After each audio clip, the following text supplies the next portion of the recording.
கூலி படத்தோட நான் ஸ்பாய்லர் ரிவ்யூ தான் இப்போ பார்க்க போகிறோம். வீடியோக்குள்ளே போகிறதுக்கு முன்னாடி மறக்காம சேனல் சப்ஸ்கிரைப் பண்ணிக்கோங்க. இப்போ அங்கே அந்த வீடியோக்குள்ளே போகலாம். ஸோ கூலி வந்து இன்றைக்கி தியேட்டர்ஸில் வேர்ல்டு வைடாக ரிலீஸ் ஆகிருக்கு. அண்ட் இப்போ வரைக்குமே அந்த படத்துக்கு வந்து கொஞ்சம் மிக்ஸ்டு ரெஸ்பான்ஸ் தான் கிடச்சிட்ருக்கு.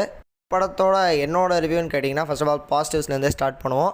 இந்த படத்தில் நடிச்சிருந்த எல்லா ஆக்டர்ஸுமே வந்து அவங்களோட ரோலை வந்து நல்லாவே பண்ணியிருந்தாங்க. அண்ட் ரஜினி அவர்களுக்கு வர சில மாஸ் மூமெண்ட்ஸ்லாமே நல்லாவே இருந்துச்சு. அண்ட் இதை தாண்டி அனிருத் அவர்களோட பிஜிஎம் வந்து இந்த படத்தில் வந்து சூப்பராகவே இருந்துச்சு. அண்ட் ஃபஸ்ட் ஹாஃப் வந்து எனக்கு வந்து ரொம்ப பிடிச்சிருந்தது. ஃபஸ்ட் ஹாஃபில் வந்து இவங்க அந்த ஸ்டோரியை செட் பண்ண விதம்லாம் வந்து ரொம்ப நல்லாவே இருந்துச்சு. லோகேஷ் அவர்களோட ஸ்க்ரீன் பிளேயும் வந்து ஃபஸ்ட் ஹாஃபில் வந்து சூப்பராகவே இருந்துச்சு. இந்த படத்தில் வந்து ஃப்ளாஷ்பேக் போர்ஷன்ஸ் வந்து வரும். ஃப்ளாஷ்பேக் போர்ஷன் வந்து இந்த படத்தில் வந்து ஓகே நல்லா தான் இருந்துச்சு. அந்த அமீர் கான் அவர்களோட கேமியோவும் வந்து நீட்டாகவே பண்ணியிருந்தாங்க. இதெல்லாம் தாண்டி இந்த படத்தில் ஃபோட்டோகிராஃபி, எடிட்டிங்கு, அதுக்கப்புறம் வந்து டெக்னிக்கலாக வந்து இது ரொம்ப ஸ்ட்ராங்கான ஃபிலிம். அண்ட் ஃப்ளாஷ்பேக்கில் வந்து டிஏஜிங்காக இருக்கட்டும், அதில் வந்து அந்த வாய்ஸாக இருக்கட்டும், எல்லாமே வந்து நல்லாவே இருந்துச்சு.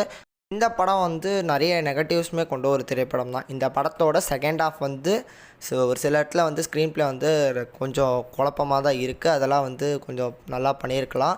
ஆனால் அதை தாண்டி இந்த படத்தில் வந்து அனிருத் அவர்களோட மியூசிக் வந்து கொஞ்சம் சில இடத்துலலாம் வந்து ஓகேஷாக தான் வந்து உங்களுக்கு ஃபீல் ஆகும். அண்ட் இந்த படத்தில் வந்து நெகட்டிவ்ஸ் வந்து இன்னும் நிறையவே இருக்குது. ஸோ வந்து அதெல்லாம் வந்து ஃபுல்லாக டிஸ்கஸ் பண்ணாமல் கொஞ்சம் லேட்டராக டிஸ்கஸ் பண்ணுவோம். இந்த வீடியோவில் நான் சொல்ல வர்றது என்னென்னா, நீங்கள் இந்த படத்துக்கு ஒரு கம்மியான எக்ஸ்பெக்டேஷன்லேயே போங்க. இப்போ வரைக்கும் அந்த மிக்ஸ்டு வேஸில் உங்களோட எக்ஸ்பெக்டேஷன்ஸ் குறைஞ்சிருக்கும். அதே எக்ஸ்பெக்டேஷன்ஸோடய போங்க. உங்களுக்கு படம் வந்து ஒரு டீசென்ட் வாட்சாகவே இருக்கும். என்னோட ரேட்டிங் பார்த்தீங்கன்னா 3.5 out of 5. ஸோ உங்களோட ரேட்டிங் கமெண்ட் பண்ணி மறக்காம சேனல் சப்ஸ்கிரைப் பண்ணிக்கோங்க. Until then good bye from RL.